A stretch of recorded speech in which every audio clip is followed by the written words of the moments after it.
ਦੇਣਗੇ ਆਪਾਂ ਦੇਣਗੇ ਕਿਵੇਂ ਨਹੀਂ ਦੇਣਗੇ ਸਾਥ ਦੇਣਾ ਬਿਲਕੁਲ ਕੋਈ ਨਾ ਨਹੀਂ। ਸਾਰੇ ਆਮ ਪਬਲਿਕ ਨੂੰ ਇਹ ਕਹਿ ਦੇਣਾ ਚਾਹੀਦਾ ਕਿ ਸਾਥ ਦਿਓ ਔਰ ਮੈਂ ਦਿਆਂ।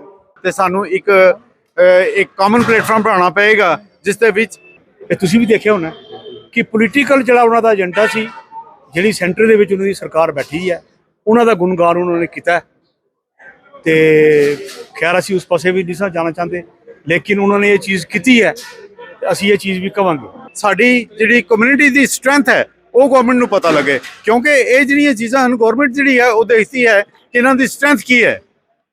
ਅਸੀਂ ਚਾਹੁੰਦੇ ਹਾਂ ਕਿ ਇਹ ਸਿਰਸਾ ਸਾਹਿਬ ਇਸ ਚੀਜ਼ ਨੂੰ ਪ੍ਰਾਈਮ ਮਿਨਿਸਟਰ ਮੋਦੀ ਨਾਲ ਤੇ ਗ੍ਰਹਿ ਮੰਤਰੀ ਨਾਲ ਮਿਲ ਕੇ ਇਹ ਸਾਡੀਆਂ ਜਿੰਨੀਆਂ ਵੀ ਮੰਗਾਂ ਹਨ ਇਹ ਸਾਰੀਆਂ ਪੂਰੀਆਂ ਕਰਾਈਆਂ ਜਾਣ। ਸਾਰਿਆਂ ਲਈ ਆਪਾਂ ਗੱਲਬਾਤ ਕਰ ਰਹੇ ਹਾਂ ਕਿਉਂਕਿ ਮੁੱਦਾ ਬਹੁਤ ਹੀ ਵੱਡਾ ਜੰਮੂ ਕਸ਼ਮੀਰ ਦੇ ਵਸਨੀਕ ਸਿੱਖਾਂ ਦੇ ਉੱਤੇ ਹੈ। ਇੱਕ ਹੋਰ ਵੀਰ ਜੀ ਮੇਰੇ ਨਾਲ ਖੜੇ ਨੇ, ਆਪ ਜੀ ਨੂੰ ਵੀ ਦੱਸਣਗੇ ਕਿ ਕਿਹਦੇ ਨਾਲ ਤਾਲੁਕ ਲੱਗਦੇ ਹੈਗੇ ਨੇ। ਰਿਹਾੜੀ ਤੋਂ ਡਾਕਟਰ ਸਾਹਿਬ ਹੈਗੇ ਨੇ ਤੇ ਉਹਨਾਂ ਨਾਲ ਗੱਲਬਾਤ ਆਪਾਂ ਕਰਾਂਗੇ।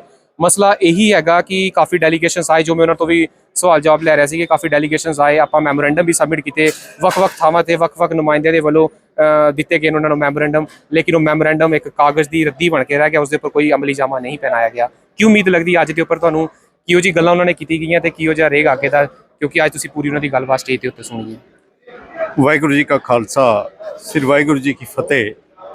ਦਾਸ ਡਾਕਟਰ ਸੁਰਜੀਤ ਸਿੰਘ ਪ੍ਰਧਾਨ ਕਲਗੀਧਰ ਰਿਹਾੜੀ, ਜਿਸ ਤਰ੍ਹਾਂ ਕਿ ਅੱਜ POK JNK ਦੇ ਜਿਹੜਾ ਇੱਥੇ ਇੱਕ ਸਮਾਗਮ ਰੱਖਿਆ ਗਿਆ ਸੀ, ਜਿਸ ਦੇ ਵਿੱਚ ਸਿਰਸਾ ਜੀ ਦਿੱਲੀ ਤੋਂ ਆਏ ਸਨ।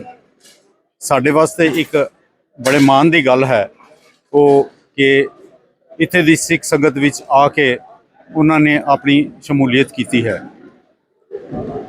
ਜਿਸ ਤਰ੍ਹਾਂ ਕਿ ਆਪ ਜਾਣਦੇ ਹੋ ਕਿ ਪਹਿਲੇ ਵੀ ਕਾਫੀ ਲੋਕ ਆ ਕੇ ਇਸ ਮਸਲੇ ਦੇ ਉੱਪਰ ਗੱਲਬਾਤ ਕਰਕੇ ਗਏ ਹਨ। ਉਸੇ ਤਰ੍ਹਾਂ ਅੱਜ ਸਿਰਸਾ ਜੀ ਨੇ ਵੀ ਬੜੀ ਡਿਟੇਲ ਦੇ ਵਿੱਚ ਇਹ ਗੱਲਾਂ ਕੀਤੀਆਂ ਹਨ, ਲੇਕਿਨ ਅਸੀਂ ਚਾਹੁੰਦੇ ਹਾਂ ਕਿ ਇਹ ਗੱਲਾਂ ਜਿਹੜੀਆਂ ਹਨ ਸਿਰਫ ਰੱਦੀ ਦਾ ਕਾਗਜ਼ ਬਣ ਕੇ ਨਾ ਰਹਿ ਜਾਣ।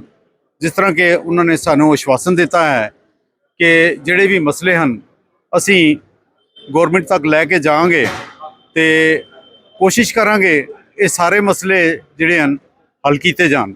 ਮੇਨ ਮਸਲੇ ਸਾਡੇ ਜਿਹੜੇ ਸਨ ਉਹ ਦੋ ਤਿੰਨ ਹੀ ਹੈਗੇ ਹਨ। ਇੱਕ ਇਹ ਹੈ ਕਿ ਸਾਡੀ ਜਿਹੜੀ ਪੰਜਾਬੀ ਮਾਂ ਬੋਲੀ ਲੈਂਗੁਏਜ ਹੈ ਉਸ ਨੂੰ ਦੁਬਾਰਾ ਤੋਂ ਸਾਡੀ ਸਟੇਟ ਦੇ ਵਿੱਚ ਲਾਗੂ ਕੀਤਾ ਜਾਏ। ਦੂਸਰਾ, ਜਿਹੜੇ ਜੰਮੂ ਕਸ਼ਮੀਰ ਦੇ ਵਿੱਚ POK ਦੇ ਵਿਸਥਾਪਿਤ ਹਨ ਉਹਨਾਂ ਦੇ ਜਿਹੜੇ ਰਾਈਟਸ ਹਨ ਉਹ ਵਾਪਸ ਦਿੱਤੇ ਜਾਣ। ਇਸ ਦੇ ਵਿੱਚ ਗਵਰਨਮੈਂਟ ਨੇ ਸਾਡੇ ਨਾਲ ਇੱਕ ਪੈਕਟ ਕੀਤਾ ਸੀ ਕਿ ਉਹ ਕਰੀਬਨ 30 ਲੱਖ ਰੁਪਇਆ ਜਿਹੜੇ ਹਰ ਪਰਿਵਾਰ ਨੂੰ ਦੇਗੀ। ਉਸ ਦੇ ਵਿੱਚ ਇੱਕ ਪਹਿਲੀ ਕਿਸ਼ਤ ਗਵਰਨਮੈਂਟ ਨੇ 5.5 ਲੱਖ ਰੁਪਏ ਦੀ ਦਿੱਤੀ ਹੈ ਤੇ ਉਸ ਤੋਂ ਬਾਅਦ ਜਿਹੜਾ ਬਾਕੀ ਵਾਲਾ ਅਮਾਊਂਟ ਹੈ ਉਸ ਦੇ ਉੱਪਰ ਕੋਈ ਗੱਲਬਾਤ ਨਹੀਂ ਹੋਈ ਹੈ।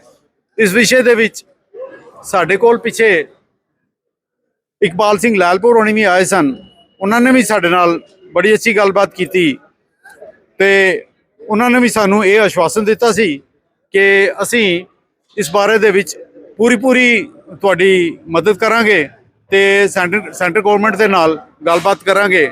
ਲੇਕਿਨ ਸਾਡੇ ਜਿੰਨੇ ਵੀ ਇੱਥੋਂ ਨੁਮਾਇੰਦੇ ਉਹਨਾਂ ਕੋਲ ਗਏ ਹਨ, ਅਸੀਂ ਆਪਣੇ ਜਿਹੜੇ ਉਹਨਾਂ ਦੇ ਜਿਹੜੇ ਕਾਗਜ਼ਾਤ ਉਹਨਾਂ ਨੇ ਸਾਡੇ ਕੋਲ ਮੰਗੇ ਸਨ ਅਸੀਂ ਉੱਥੇ ਪਹੁੰਚਾਏ ਹਨ, ਲੇਕਿਨ ਹਜੇ ਤੱਕ ਉੱਥੋਂ ਸਾਨੂੰ ਕੋਈ ਪੋਜ਼ਿਟਿਵ ਰਿਸਪਾਂਸ ਨਹੀਂ ਆਇਆ ਹੈ। ਇਸੇ ਤਰ੍ਹਾਂ ਅੱਜ ਸਿਰਸਾ ਸਾਹਿਬ ਸਾਡੇ ਵਿੱਚ ਆਏ ਸਨ, ਸਿਰਸਾ ਸਾਹਿਬ ਨੇ ਵੀ ਸਾਨੂੰ ਇਸੇ ਤਰ੍ਹਾਂ ਆਸ਼ਵਾਸਨ ਦਿੱਤਾ ਹੈ। ਅਸੀਂ ਚਾਹੁੰਦੇ ਹਾਂ ਕਿ ਜਿਸ ਤਰ੍ਹਾਂ ਦਾ ਆਸ਼ਵਾਸਨ ਉਹ ਸਾਨੂੰ ਦੇ ਕੇ ਗਏ ਹਨ ਉਹ ਉਹਨਾਂ ਚੀਜ਼ਾਂ ਨੂੰ ਪੂਰਾ ਕਰਨ ਤੇ ਤਾਂ ਹੀ ਜਿਹੜਾ POK ਦੇ ਵਿਸਥਾਪਿਤ ਹਨ ਉਹਨਾਂ ਨੂੰ ਇਹ ਸਾਰਾ ਰਿਲੀਫ ਮਿਲੇ।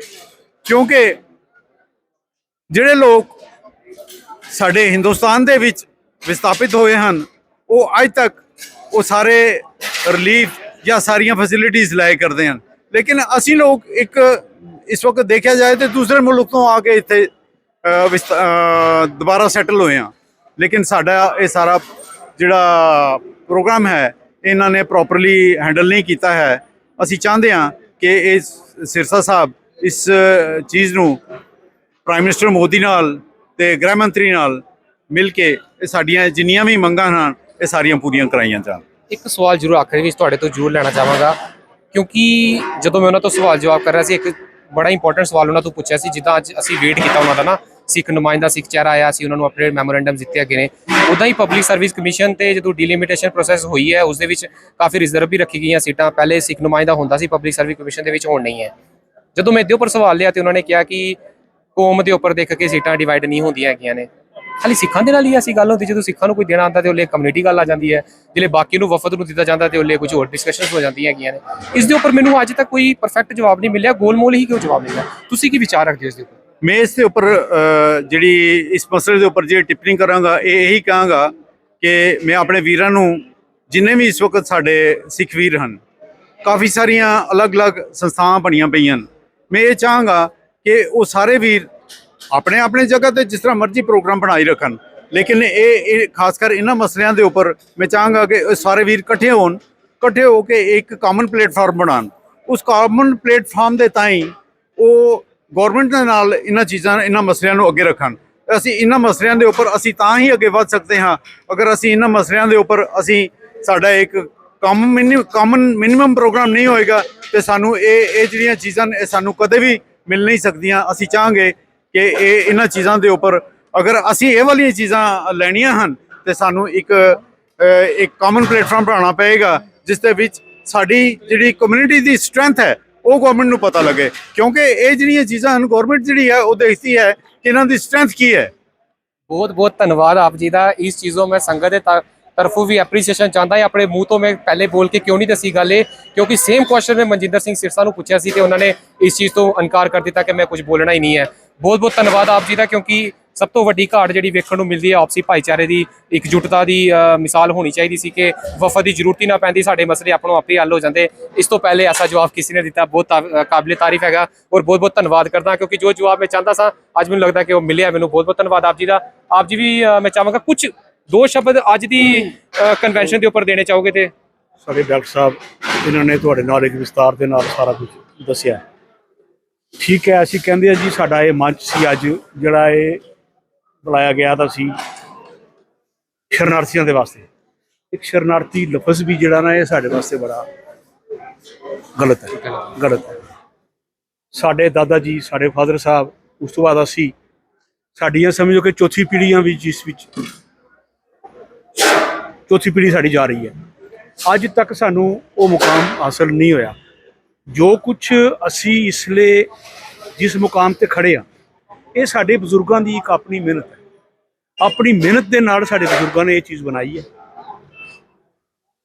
ਮੰਚ ਜਿਹੜਾ ਸੀ ਉਹ ਸੀ ਸ਼ਰਨਾਰਥੀ ਦਾ, ਲੇਕਿਨ ਇਸ ਦੇ ਵਿੱਚ ਇੱਕ ਪੋਲੀਟੀਕਲ ਏਜੰਡਾ ਜਿਹੜਾ ਸੀ ਉਹ ਉਹਨਾਂ ਨੇ ਹਾਸਲ ਕਰਨ ਦੀ ਇੱਕ ਪੂਰੀ ਕੋਸ਼ਿਸ਼ ਕੀਤੀ ਹੈ। ਇਹ ਤੁਸੀਂ ਵੀ ਦੇਖਿਆ ਹੋਣਾ ਕਿ ਪੋਲੀਟੀਕਲ ਜਿਹੜਾ ਉਹਨਾਂ ਦਾ ਏਜੰਡਾ ਸੀ, ਜਿਹੜੀ ਸੈਂਟਰ ਦੇ ਵਿੱਚ ਉਹਨਾਂ ਦੀ ਸਰਕਾਰ ਬੈਠੀ ਹੈ, ਉਹਨਾਂ ਦਾ ਗੁਣਗਾਨ ਉਹਨਾਂ ਨੇ ਕੀਤਾ।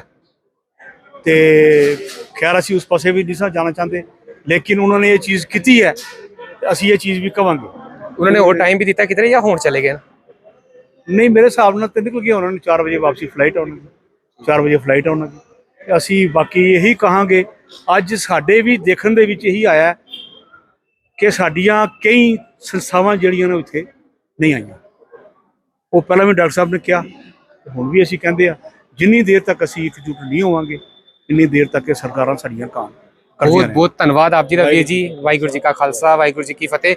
ਹੁਣ ਅਖੀਰ ਦੇ ਵਿੱਚ ਮੈਂ ਇਹ ਗੱਲ ਕਹਿ ਕੇ ਖਤਮ ਕਰਨਾ ਚਾਹਾਂਗਾ, ਕਿਉਂਕਿ ਸਭ ਤੋਂ ਪਹਿਲਾਂ ਹੀ ਆਪਣੀ ਟਿੱਪਣੀ ਦੇ ਦਿੱਤੀ ਜਾਏ ਤੇ ਫਿਰ ਇਹ ਆਵਾਜ਼ ਜਿਹੜੀ ਆਵਾਮ ਦੀ ਹੈ, ਸਭ ਤੋਂ ਪਹਿਲਾਂ ਆਪਾਂ ਆਵਾਮ ਤੇ ਆਵਾਜ਼ ਤੁਹਾਡੇ ਤੱਕ ਪਹੁੰਚਾਉਣੀ ਹੁੰਦੀ ਹੈ। ਹੁਣ ਆਖਿਰ ਦੇ ਵਿੱਚ ਕਨਕਲੂਜਨ ਨਿਕਾਲਾਂਗਾ ਇਸ ਦਾ ਪੂਰੀ ਗੱਲ ਦਾ ਕਿ ਕਿਉਂ ਐਸੇ ਤਿੱਖੇ ਕੁਐਸਚਨ ਮੇਰੇ ਤਰਫੋਂ ਉਹਨਾਂ ਨੂੰ ਪੁੱਛੇ ਗਏ ਹਨ। ਅੱਜ ਦਾ ਜਿਹੜਾ ਮੇਨ ਮਸਲਾ ਸੀ ਉਹ ਸੀ ਕਨਵੈਨਸ਼ਨ ਆਫ 1947 ਰਿਫਿਊਜੀਜ਼ ਦਾ ਮਸਲਾ ਸੀ। ਰਿਫਿਊਜੀਜ਼ ਦਾ ਜਦ ਮੈਂ ਸਟੇਜ ਤੋਂ ਖੜੇ ਹੋ ਕੇ ਉਹਨਾਂ ਦੇ ਸ਼ਬਦ ਸੁਣ ਰਿਹਾ ਸੀ, ਉਹ ਪੰਜਾਬੀ ਭਾਸ਼ਾ ਜਾਂ ਫਿਰ ਕਿਸੇ ਇੱਕ ਪਾਰਟੀ ਦੇ ਖਿਲਾਫ ਬੋਲ ਕੇ, ਹਾਲਾਂਕਿ ਤਾਰੀਫ ਹੈ ਉਹਨਾਂ ਦੀ ਇਸ ਕਾਬਿਲ ਕਿ ਉਹਨਾਂ ਨੇ ਕੋਈ ਲੋਗੋ ਵਗੈਰਾ ਕਿਸੇ ਪਾਰਟੀ ਦਾ ਨਹੀਂ ਸੀ ਲਗਾਇਆ, ਲੇਕਿਨ ਮੰਚ ਦੇ ਉੱਤੇ ਤੇ ਸਾਈਡ ਤੇ ਸਾਰੇ ਇੱਕ ਪਾਰਟੀ ਦੇ ਜਿਹੜੇ ਮੈਂਬਰ ਸੀ ਆਲਰੇਡੀ ਬੈਠੇ ਹੋਏ ਸੀ। ਜਿਵੇਂ ਵੀਰ ਜੀ ਹੋਰਾਂ ਨੇ ਕਿਹਾ ਕਿ ਇਕਜੁੱਟਤਾ ਦੀ ਜਿਹੜੀ ਇਹਦੇ ਵਿੱਚ ਵੀ ਕਮੀ ਸੀ, ਲੇਕਿਨ ਜਦੋਂ ਇਨ ਕੁਐਸਚਨਸ ਦੇ ਉੱਪਰ ਉਹਨਾਂ ਤੋਂ ਤਿੱਖੇ ਸਵਾਲ ਲੈ ਗਏ ਤੇ ਜਵਾਬ ਤੁਸੀਂ ਆਪ ਹੀ ਸਾਰਿਆਂ ਨੇ ਸੁਣਨੇ, ਕਈ ਨਾ ਵਾਰੀ ਉਹ ਦਿਲ ਨੂੰ ਵੀ ਇੱਕ ਘਾਟ ਮਹਿਸੂਸ ਹੁੰਦੀ ਹੈ ਕਿ ਐਸੇ ਮਸਲੇ ਹੋਰ ਅੱਗੇ ਆਉਣੇ ਚਾਹੀਦੇ ਸੀ, ਕਿਉਂਕਿ ਪੰਜਾਬੀ ਭਾਸ਼ਾ ਦਾ ਜਿਹੜਾ ਮਸਲਾ ਹੈ ਉਹ ਸਿਰਫ ਮੈਂ ਕਹਿੰਦਾ ਕਿ ਛੋਟਾ ਮੋਟਾ ਮਸਲਾ ਨਹੀਂ, ਸਾਡੀ ਕੌਮੀਅਤ ਦਾ ਮਸਲਾ, ਸਾਡੀ ਹੋਂਦ ਦਾ ਮਸਲਾ ਹੈ। ਤੇ ਜਿਹੜਾ 1947 ਦਾ ਇਕਲੌਤਾ ਸਰਦਾਰਾਂ ਦਾ ਮਸਲਾ ਨਹੀਂ ਹੈ, ਉਹਦੇ ਵਿੱਚ ਬਹੁਤ ਵੱਡਾ ਨੰਬਰ ਜਿਹੜਾ ਬਾਕੀ ਕਮਿਊਨਿਟੀਜ਼ ਦਾ ਵੀ ਹੈਗਾ। ਔਰ ਜਿਹੜਾ ਸ਼ਬਦ ਮੈਂ ਯੂਜ਼ ਕੀਤਾ ਕਸ਼ਮੀਰ ਦਾ, ਕੋਈ ਪਰਸਨਲ ਉਹਨਾਂ ਉੱਪਰ ਮੇਰੀ ਟਿੱਪਣੀ ਕਰਨ ਦਾ ਕੋਈ ਮੋਟਿਵ ਨਹੀਂ ਹੁੰਦਾ, ਲੇਕਿਨ ਜਦੋਂ ਐਸੀ ਗੱਲ ਕਰਨੀ ਪੈਂਦੀ ਹੈ, ਜਦੋਂ ਇੱਕ ਕੌਮ ਨੂੰ ਟਾਰਗੇਟ ਕਰਕੇ ਉਹਨਾਂ ਨੂੰ ਪਿੱਛੇ ਕੀਤਾ ਜਾਂਦਾ ਹੈ, ਮੈਨੂੰ ਲੱਗਦਾ ਹੁਣ ਜਾਣੀ ਜਾਣਾ ਸੰਗਤ ਆਪ ਜੀ ਆਪਣਾ ਜ਼ਰੂਰ ਇਸ ਦੇ ਉੱਪਰ ਰਿਵਿਊ ਵੀ ਦੇਣਾ ਤੇ ਕਮੈਂਟ ਦੇ ਰਾਹੀਂ ਸਭ ਕੁਝ ਦੱਸਣਾ ਕਿ ਕਿੱਦਾਂ ਦਾ ਰਿਹਾ ਅੱਜ ਦਾ ਇਹ ਸਾਰਾ ਪ੍ਰੋਗਰਾਮ, ਤੇ ਤੁਸੀਂ ਕੀ ਚਾਹੁੰਦੇ ਸੀ ਕਿੱਦਾਂ ਦਾ ਪ੍ਰੋਗਰਾਮ ਇਹ ਹੋਣਾ ਚਾਹੀਦਾ ਸੀ। ਇੰਨਾ ਹੀ ਕਹਿੰਦਾ ਹੋਇਆ ਆਪ ਜੀ ਤੋਂ ਅਲਵਿਦਾ ਮੰਗਦਾ, ਦਿਓ ਅਸੀਸਾਂ। ਵਾਹਿਗੁਰੂ ਜੀ ਕਾ ਖਾਲਸਾ, ਵਾਹਿਗੁਰੂ ਜੀ ਕੀ ਫਤਿਹ।